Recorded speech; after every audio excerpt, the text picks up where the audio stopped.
Deus é muito bom e é muito bom estar aqui. Fazia um tempo já que não nos víamos presencialmente.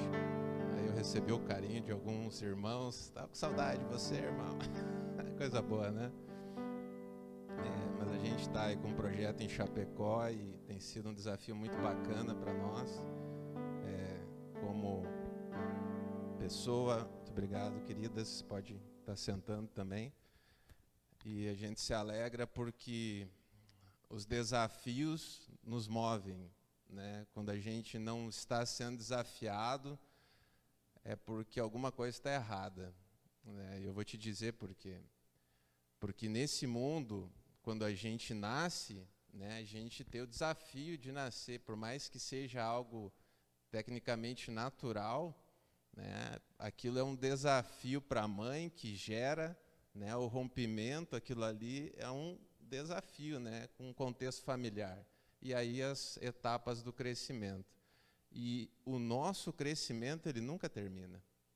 A gente nunca deve, ao menos não deveria, parar de crescer, né, de se desenvolver, como está escrito, né? E os ministérios que existem, de pastor, de apóstolo, de mestre, de profeta, os dons ministeriais, como está escrito na palavra, são para o aperfeiçoamento dos santos, que somos nós. Então nós precisamos receber da unção dessas pessoas para que nós venhamos a nos desenvolver, nós que somos os santos. Amém? Eu terminei de ler essa semana, quero compartilhar com os irmãos esse livro aqui, pessoal, O Milagre da Semente da Fé, do Oral Roberts. Meu Deus, gente, é um livro absurdamente fantástico. Quero recomendar para vocês. Eu me considerava assim, um cara que entendia um pouco de princípios de semeadura, de prosperidade financeira, mas esse aqui quebrou tudo. Como diz um amigo meu, virou as mesas.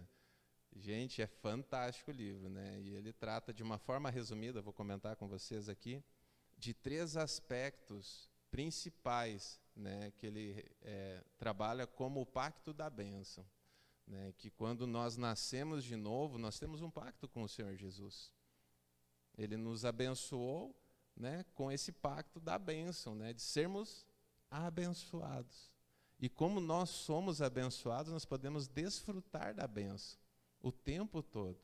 Então, ele, de uma forma resumida, aponta que nós precisamos reconhecer Deus como a nossa fonte, né? E isso pode ser manifesto de diversas formas na nossa vida, seja através do nosso trabalho, né, a fonte dos nossos relacionamentos, através das mais diversas formas e modos de nos relacionarmos, na parte da saúde, enfim, Deus é a nossa fonte. Também trabalho o aspecto de dar e receber, sabe, gente? E quando nós entendemos a relevância, pessoal, né, e o que realmente significa dar para receber, nossa, você vai se tornar um especialista em dar, sabe? Você vai ter um desejo constante de dar.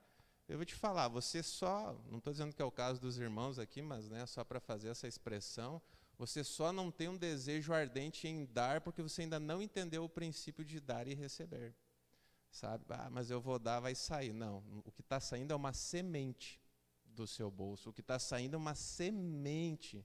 Então, toda semente, ela te devolve uma colheita. Mas lembre da primeira etapa, reconhecer que Deus é a sua fonte. Nesse processo de plantar, você precisa ter a consciência e a disposição correta no seu coração. Como você ouviu aqui agora de 2 Coríntios 9, né? Deus ama a quem dá com alegria. Isso faz toda a diferença no processo de dar e receber. Um plantio com a disposição correta. E aí, o terceiro aspecto, para encerrar essa primeira fala aqui, que é algo que para mim também quebrou as bolachas, os biscoitos sagrados, né? é que você deve esperar um milagre, sabe? A pessoa planta, ela faz talvez a parte mais difícil, né, que é o plantio, dizer, romper com isso, e diz, não, mas eu não posso fazer barganha com Deus, eu não posso esperar nada. Mas eu te pergunto, Jesus falou tanto sobre o princípio de plantar e colher, por que você quer tirar fora a parte de colher? Não, eu não quero, não, aleluia, eu só quero dar, né, meu coração. Está errado, irmãos, você deve esperar um milagre, mas não é uma barganha, você tem que dar com a disposição certa, mas aguardar que Deus te entregue o milagre. Você deve, então, sim, esperar o milagre. Porque se o próprio Jesus te ensina que você deve plantar, e você deve colher, por que você não deveria esperar a colheita? Qual que é o produtor ou o agricultor que vai plantar um campo, vai investir seu tempo, vai preparar a terra, vai preparar a semente, e não posso esperar a colheita? Como assim? É errado não esperar a colheita, porque senão você não está sendo fiel também. Fiel à colheita. O mandamento, o ensino, ele é completo. Início, meio e fim. Então, nós devemos também esperar a colheita. Então, Deus é a nossa fonte. Você deve aprender a dar e receber, porque tem gente que não sabe receber. Né? Você precisa saber receber. E você deve esperar um milagre. O que é um milagre? É aquilo que no nosso entendimento natural não é possível, mas na manifestação do sobrenatural de Deus torna isso possível. Isso é milagre, né? Porque senão não será um milagre. Se for no natural, né, o mover todo. Amém? Eu estou falando um pouco de aspectos da cultura dos céus, porque essa semana, casualmente, a gente está aí com os festejos, aí vocês estão vendo na praça aí da cidade, da Semana Farroupilha, né, que aí é uma festança, digamos assim, do mundo, né, que celebra a cultura gaúcha. Mas nós celebramos a cultura do céu. E glória a Deus, porque existe uma cultura do céu, sabe? E da mesma forma como a cultura gaúcha, né, que para alguns, infelizmente, é mais relevante do que a cultura do céu, um dia ela foi estabelecida, a cultura dos céus ela está firmada sobre um firme fundamento da palavra de Deus, onde o próprio Jesus disse, passará céu, passará terra, passará tudo, mas a minha palavra não vai passar. Então, nós temos uma palavra na qual nós podemos confiar, uma cultura na qual todos nós podemos confiar, que é a cultura dos céus. A cultura que nós temos que andar vestidos com ela. Os caras se vestem aí de gaúcho, está tudo certo, quer se vestir de gaúcho, eu já me vesti, né? Nunca, na verdade, foi o meu... Né, mas tem gente que se veste e fica bonito, né, de gaúcho. Eu não gostava como eu ficava. Mas, enfim, está tudo certo, não há condenação quanto a isso. Mas nós devemos nos vestir da vestimenta do Espírito Santo, com a armadura do Espírito. Essa é a nossa cultura. Essa é a cultura celestial da qual nós devemos andar revestidos. Não só na semana Farroupilha, ou só na semana da cultura. Todos os dias nós devemos andar vestidos e revestidos com essas vestimentas, com o capacete da justiça, a couraça da justiça, né? A espada da palavra, enfim, todos esses atributos devem estar evidentes em nós. Sabe, irmãos, quando Jesus falou que nós deveríamos ser testemunhos, né, seus testemunhos, as testemunhas, né, do Evangelho, ele não estava falando necessariamente que você deveria dar um testemunho a respeito disso, mas que você deveria ser um testemunho. É totalmente diferente. Uma coisa é você falar de dieta, que você sabe sobre dieta. Outra coisa é você fazer a dieta. É muito diferente. Uma coisa é você falar de Jesus. Outra coisa é você expressar Jesus, é você viver Jesus, é você exalar Jesus. É muito diferente. Então, essa postura, ela está disponível, ela é nossa essência, né? A nossa cultura deve ser essa todos os dias, amém? Esse livro ele não tem mais ali, irmãos, na livraria, mas se alguém quiser, a gente pode estar encomendando mais alguns exemplares.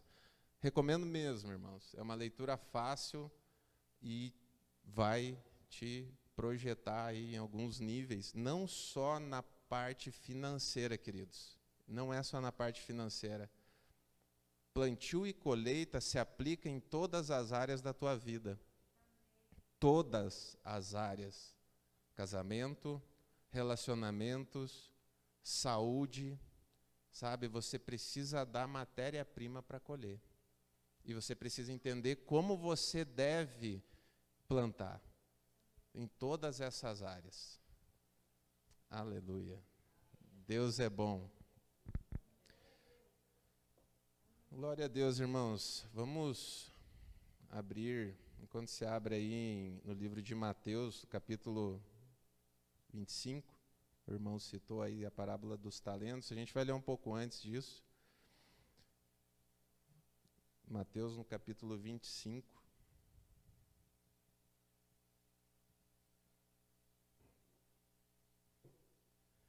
Uma coisa interessante que a palavra fala no livro de Filipenses, só para fechar esse assunto aqui que a gente está falando, né, de plantio e colheita,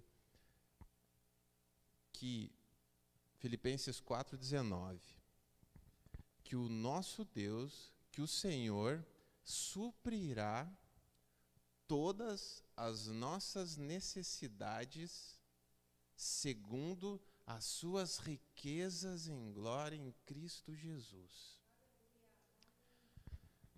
Pensa nisso, irmão. A nossa mentalidade muitas vezes pode estar voltada para o contexto visual, né? Para os nossos sentidos, para aquilo que a gente vê. Mas a palavra nos diz que Deus ele supre as nossas necessidades segundo as suas riquezas.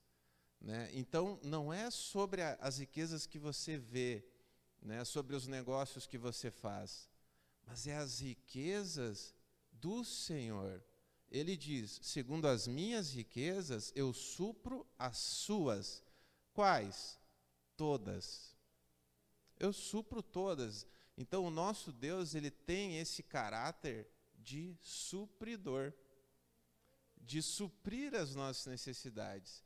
Isso chega a ser tão bizarro, irmãos, sabe? De tão maravilhoso que é, porque a nossa vida, muitas vezes, ela é extremamente desafiadora. Em todas as possíveis áreas, né? É na saúde, é nas finanças, é nos relacionamentos, e tudo, né? Parece muito desafiador, porque quando Jesus fala que nós vamos ter aflições nesse mundo, parece meio poético. Aflições, eu vou dar conta de tudo, estou com Deus, né? Mas quando elas tocam em pontos sensíveis da nossa vida, a gente, né? Mas o livro de Provérbios fala, se você fraquejar no dia da sua angústia, a tua fé é pequena. A palavra, ela nos aperta, como diz o gaúcho, né? Aperta a chincha. Né? Então, nós precisamos ser maduros, irmãos, espiritualmente. E esse ensino é para pessoas maduras. Porque ele não é um ensino que vai tratar só de um aspecto. Ele vai dizer, cara, você é abençoado, você é cheio do Espírito, você vai ser suprido, mas e aí no dia da angústia, como é que você se comporta? Você vai se manter firme, você vai continuar declarando a palavra, ou você vai começar a reclamar, murmurar, vai achar que não vai dar certo? No dia da angústia, irmãos, é o dia que você, de certa forma, você prova que você está firmado, que a tua fé é grande, que você tem que declarar, que você tem que ir para a batalha com ousadia. Então pega essa palavra aí que ela é poderosa. Amém? Olha só, lá no livro de Mateus, no capítulo 25, aqui ele vai falar da parábola, né, das 10 virgens. Aqui é Jesus falando, as letras vermelhas aí da sua Bíblia. 25 no versículo 1 diz: então, porém, dos céus, o reino dos céus será semelhante a 10 virgens que, tomando as suas lâmpadas, saíram a encontrar-se com o noivo. Até aí, irmãos, vejam bem os aspectos dessa parábola. O que Jesus está ensinando aqui? O reino dos céus é semelhante a. Por que ele diz é semelhante a?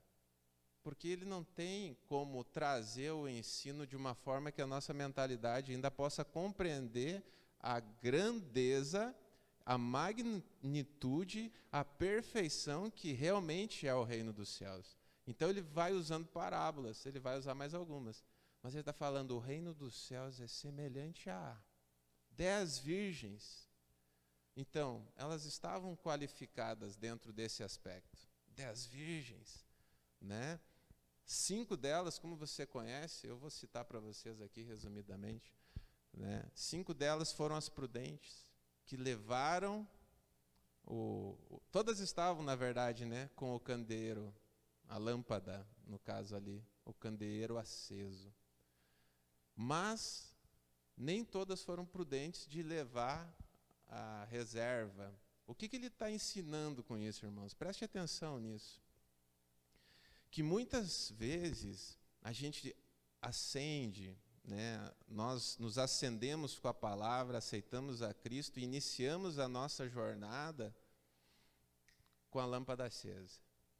Mas durante a jornada nós podemos acabar adormecendo. Porque Jesus vai falar mais à frente ali que quando o noivo veio, 5 delas estavam dormindo, ou melhor, elas estavam dormindo, mas as que não foram prudentes ficaram com a lâmpada apagada.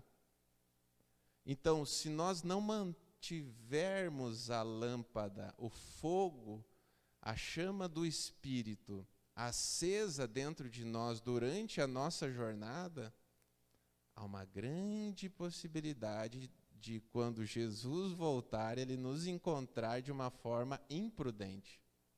E nós não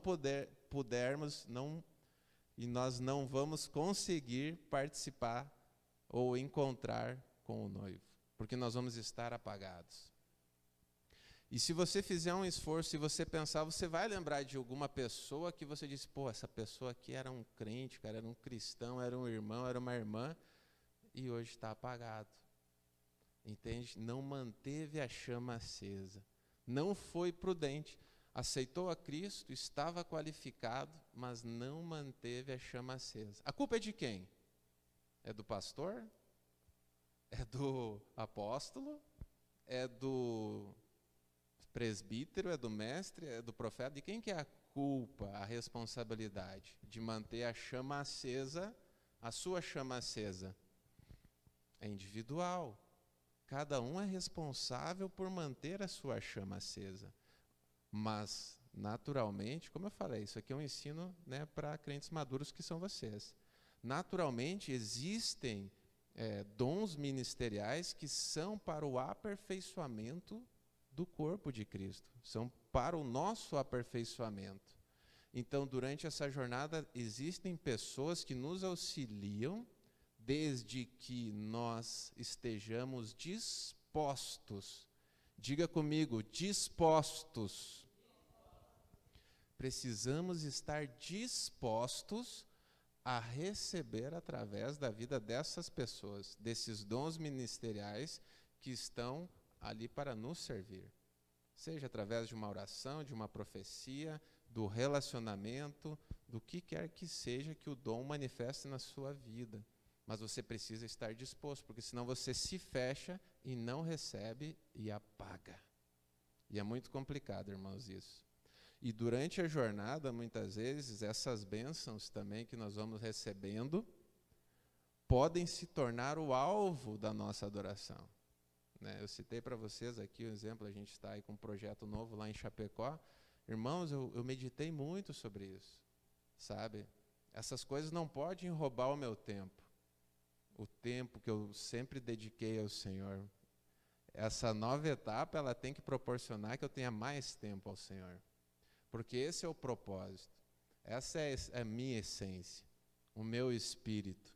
Mas muitos são os que durante a sua jornada, e eu tenho observado isso, gente, sabe? Não aqui, né? Mas a gente observa em alguns lugares pessoas que passam a adorar a bênção do que adorar o abençoador. Então, é uma diligência necessária que nós devemos ter em todo o tempo, um cuidado que nós devemos ter ao longo da nossa jornada, para que nós não venhamos a nos perder durante ela. E muitos são os que se perdem. Quando eu entrei aqui, a porta estava meio fechada lá, eu digo, olha só, aqui é uma porta estreita para mim entrar, né? Estou entrando pela porta estreita. Então, e mais à frente, vamos ler lá no versículo 14 de Mateus, capítulo 25, versículo 14. Diz assim, pois, aqui ele está se relacionando, né, ao reino dos céus. Ele diz, o reino também será como um homem que ausentando-se do país, chamou seus servos e lhes confiou os seus bens. A parábola dos talentos que o irmão comentou no início. A um deles deu 5 talentos, a outro 2 e a outro 1.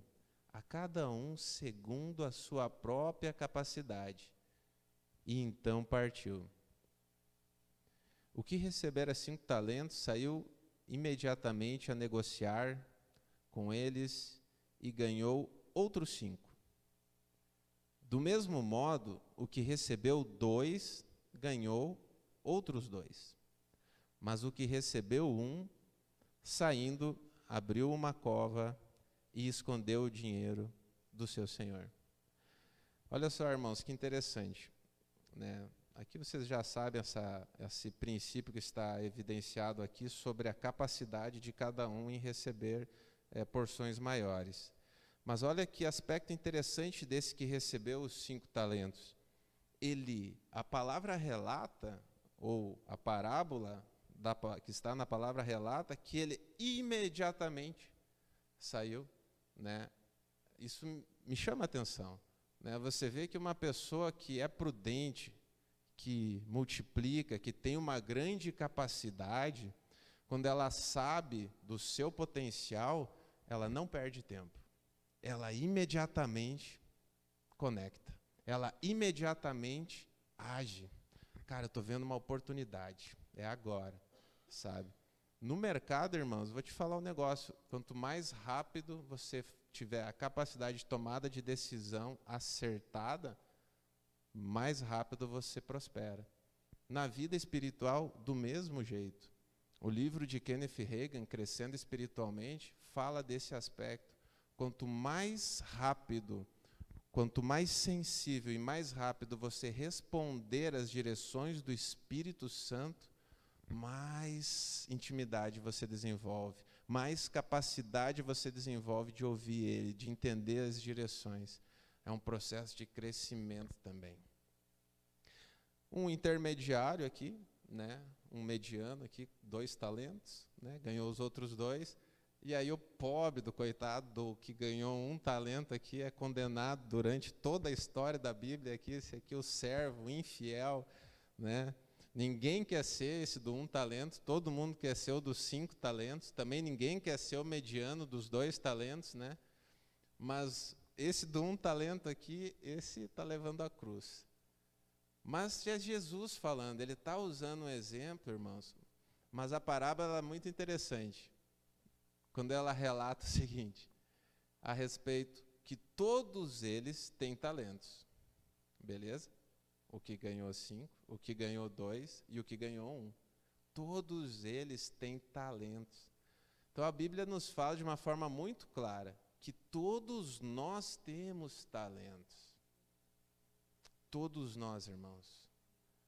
O grande desafio individual de cada um de nós é desenvolver, mas antes de desenvolver esse talento, eu te digo, é descobrir qual que é o meu talento, sabe?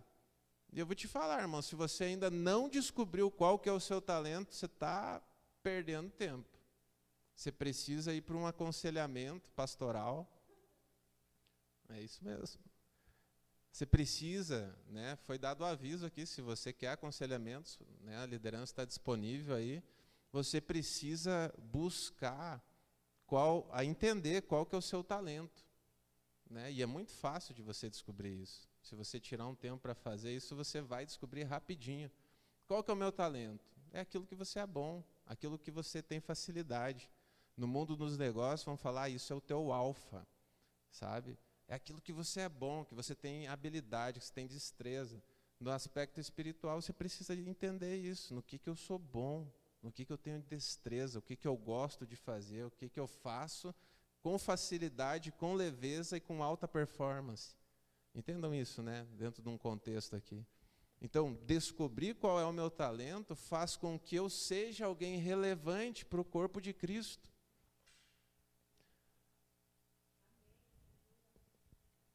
É preciso descobrir, irmãos, porque quando eu também descubro o meu talento, né, e eu coloco em prática aquilo para o qual o talento foi depositado sobre minha vida, eu me torno um servo bom e fiel.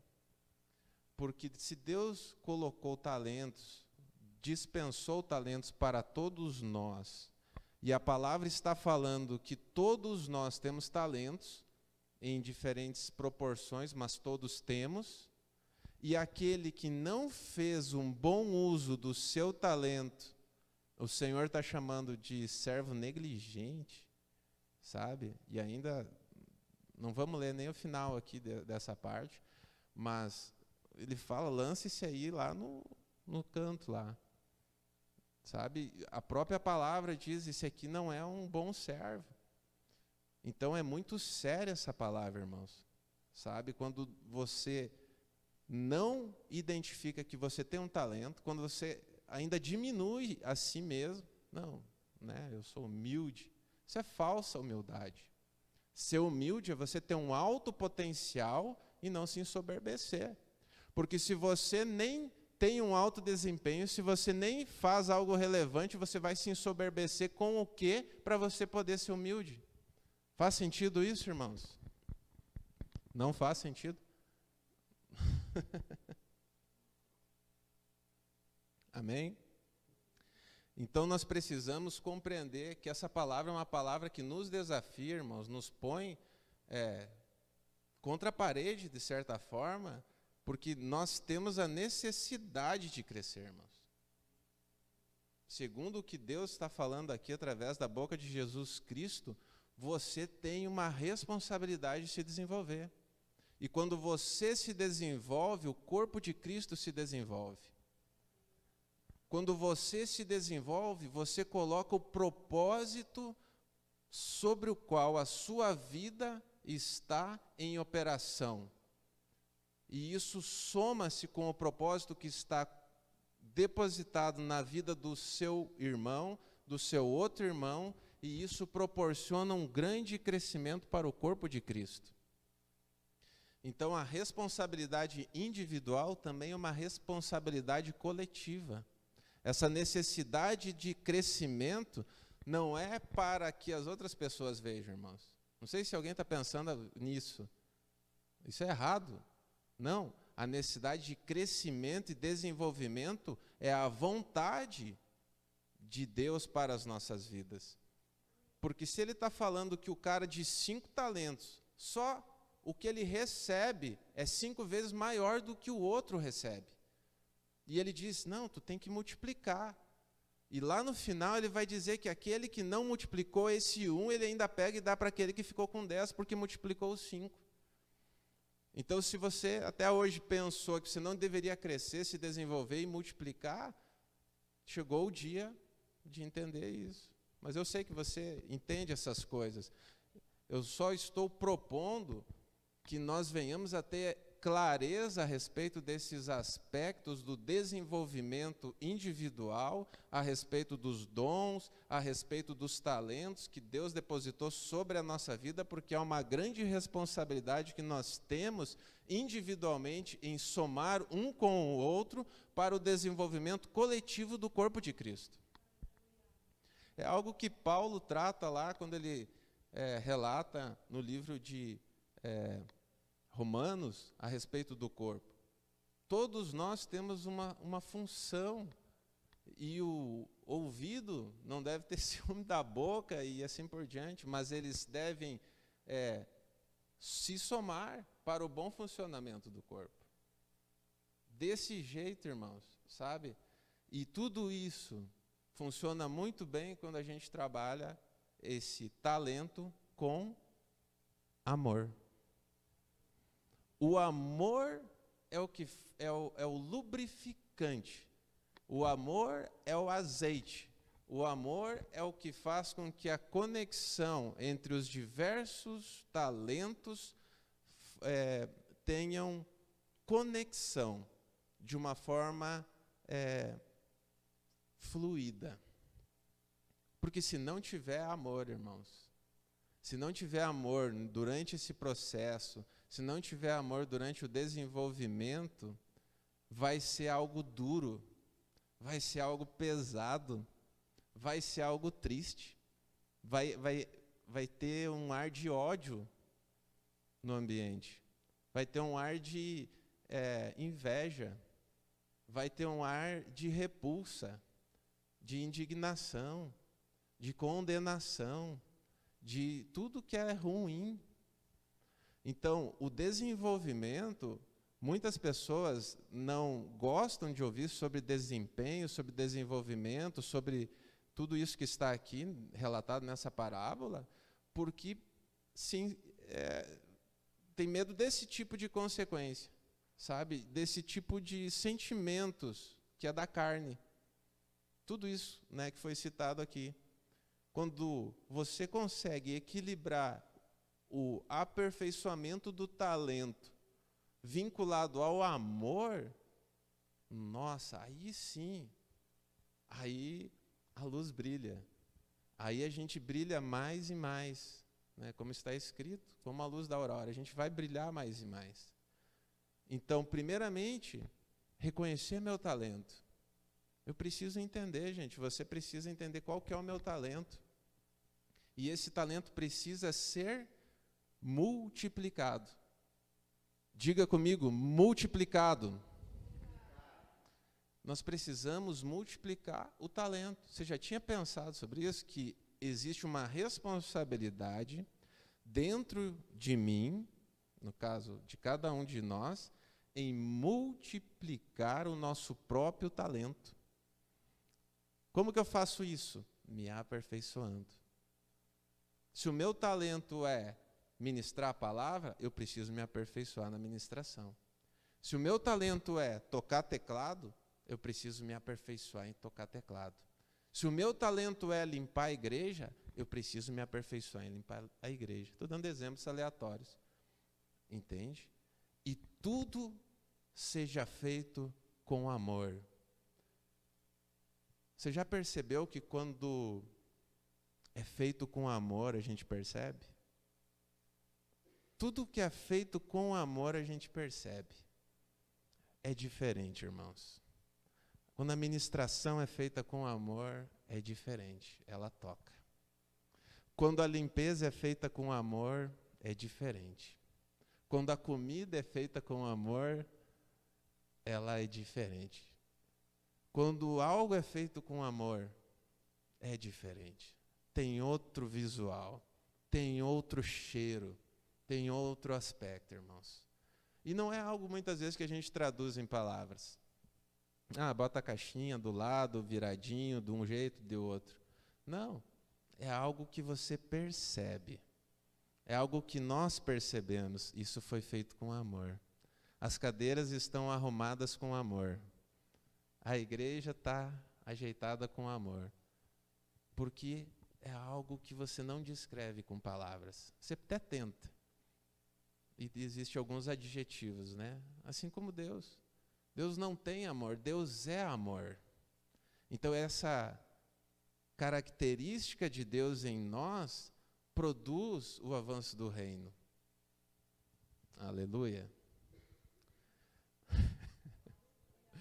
Quando eu estou falando assim com a equipe, daí eu digo, está todo mundo quieto, eu digo, ou vocês não entenderam nada, ou entenderam tudo, está muito fácil.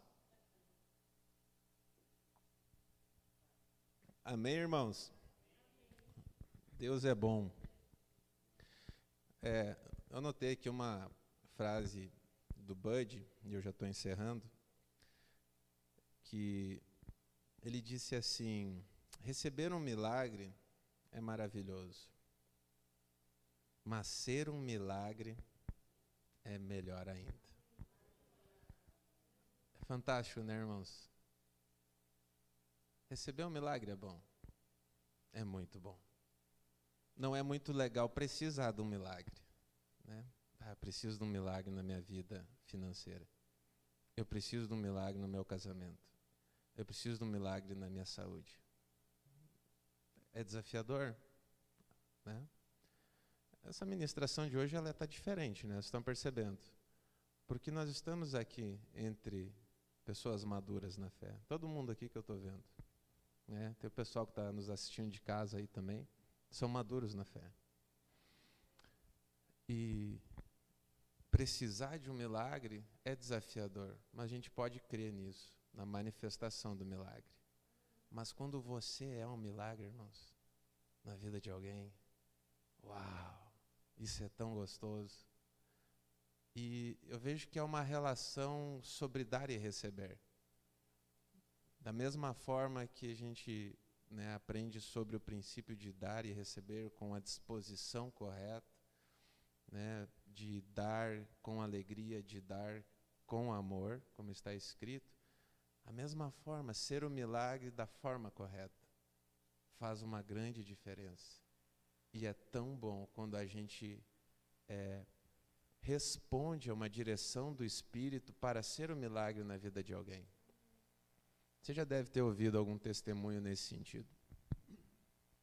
De alguém que precisava de uma confirmação, né, de uma direção, de uma palavra, e o profeta geralmente é quem aparece nesse contexto, né? Você tem uma palavra para você, irmão. Né? Você já foi alguém assim na vida de alguém, né? Ou alguém que precisava de alguma coisa, e você é direcionado pelo Espírito. Não, eu tive uma direção aqui e, né, é maravilhoso. E para encerrar, queridos, se a Miriam quiser subir aqui para tocar um teclado para nós. Eu vinha voltando uns dias atrás aí de Chapecó, e aí eu parei num posto ali, um posto que reformaram recentemente, aquele posto, não vou falar o nome, e para esquentar uma água para o chimarrão, né? Vinha vindo eu e a Carol, daí ela ficou no carro, eu desci, quando eu entrei eu senti um cara sentado na entrada da porta da conveniência, né? Daí eu fui lá pedir água e tal. O cara estava fumando e bebendo ali. Daí daí quando eu saí, a gente estava ouvindo um louvor no carro ali, baixinho, né? Mas quando eu saí assim, ele comentou alguma coisa, sabe? E eu parei. Daí eu disse, tudo certo? Ele, não, boa essa música. Falou mais alguma coisa ali. Eu digo, é boa mesmo. Tá tudo bem contigo? Tá, cara, tá tudo bem. Ele disse, né? Tá tudo bem. Me acidentei um tempo atrás. Opa. Me acidentei um tempo atrás. Olha aqui meu braço.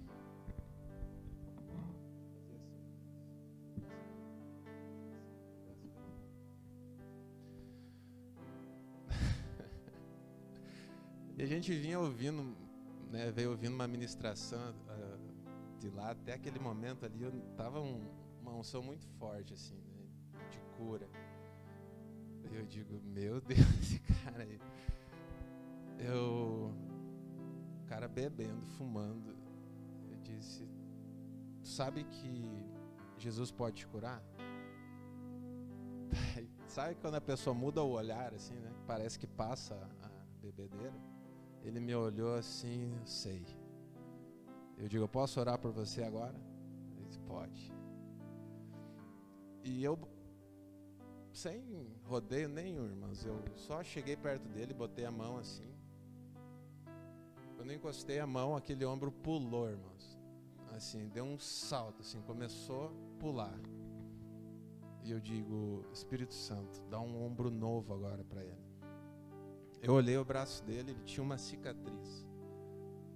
Daqui de cima até aqui embaixo, até na mão, assim, inteira no braço, né? Tinha caído de moto. E até eu fiquei surpreendido com o que começou a acontecer. Aquele braço começou a pular, né? E ele ali quieto, e segurando o cigarro com a outra mão, e o braço pulando, e o ombro pulando, e eu com a mão aqui, eu sentia que lá dentro estava realmente acontecendo algo. E durante o processo, o Espírito Santo me disse, ele não quer ser curado. E durante aquilo acontecendo, ele me olhou e disse, olha aí, está se mexendo.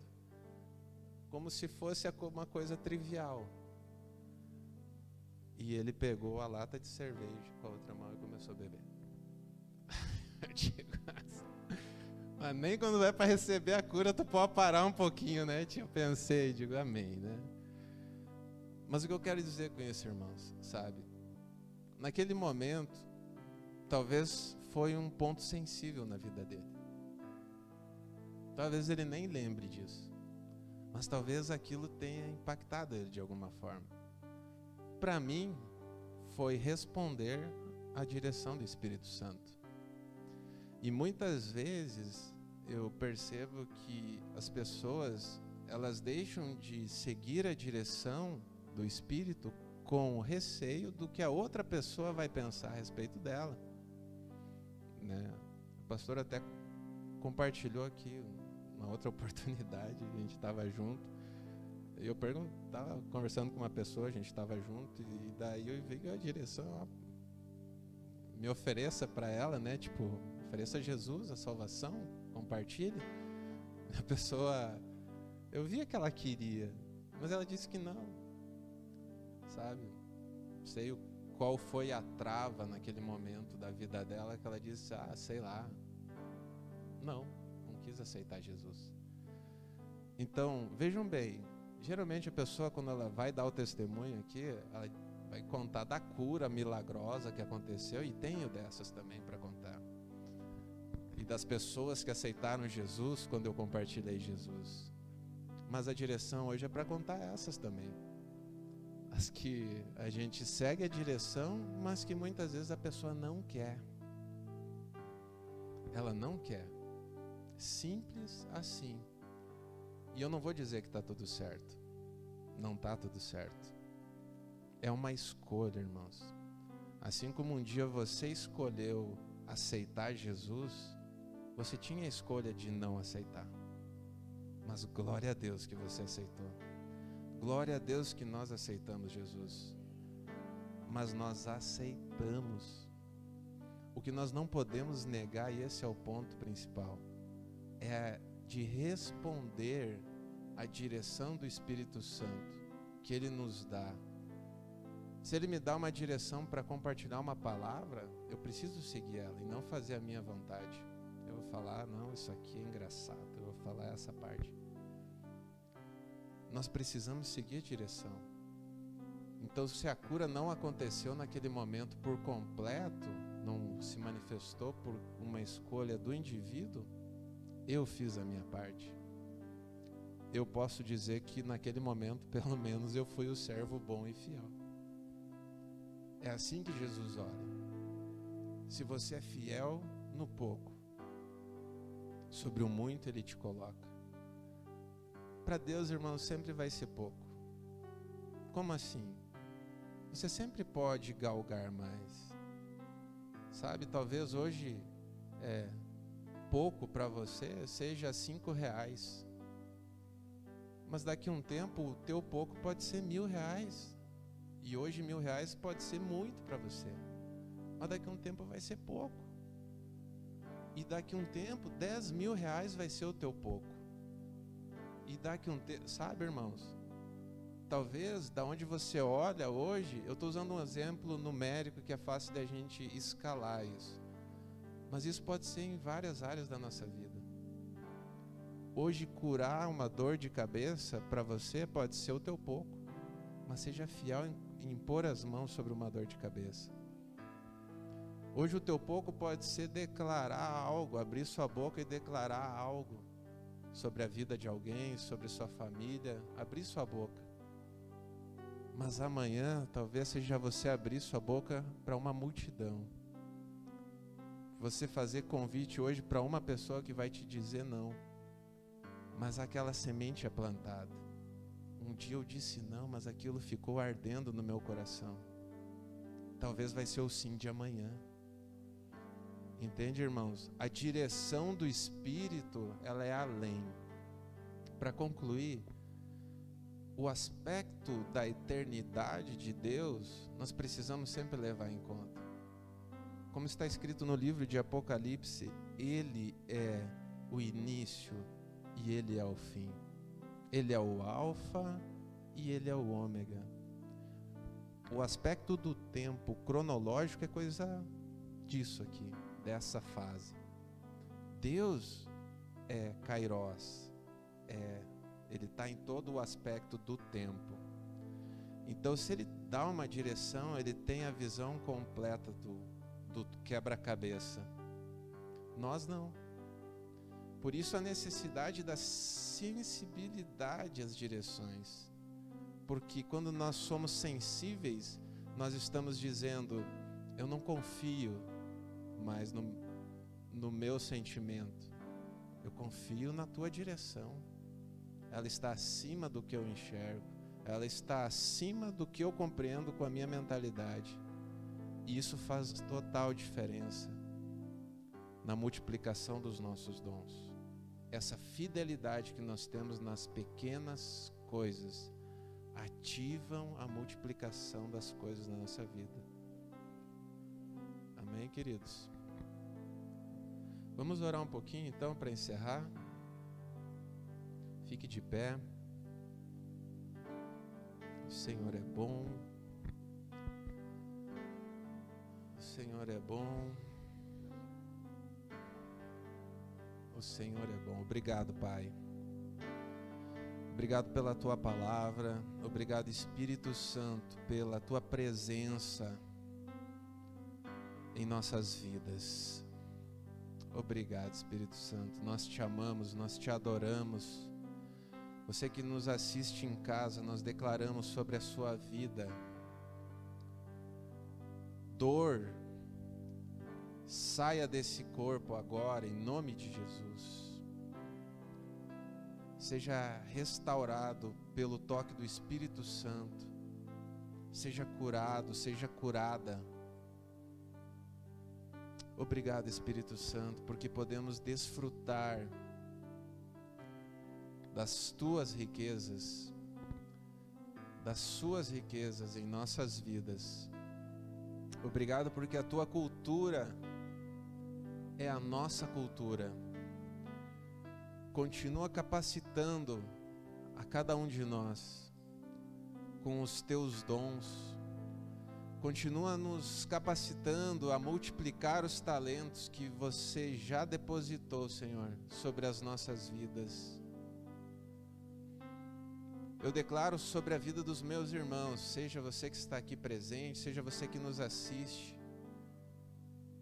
você identificando o seu talento, você tendo a clareza do talento que está depositado sobre a sua vida, e você desenvolvendo uma habilidade extraordinária em multiplicar esse talento, em proporcionar tudo aquilo que o Senhor espera de você para o corpo de Cristo, para o avanço da obra, através da sua vida. Nós declaramos isso com fé, com amor, e declaramos a mais perfeita e abundante paz nos corações. Que você desfrute, irmão e irmã, da paz do tipo de Deus, a paz que excede todo entendimento, a paz que não é circunstancial, a paz que está acima das circunstâncias, que inunda o nosso ser de dentro para fora e que promove uma paz exterior. Nós te agradecemos, Pai, em nome de Jesus. Amém.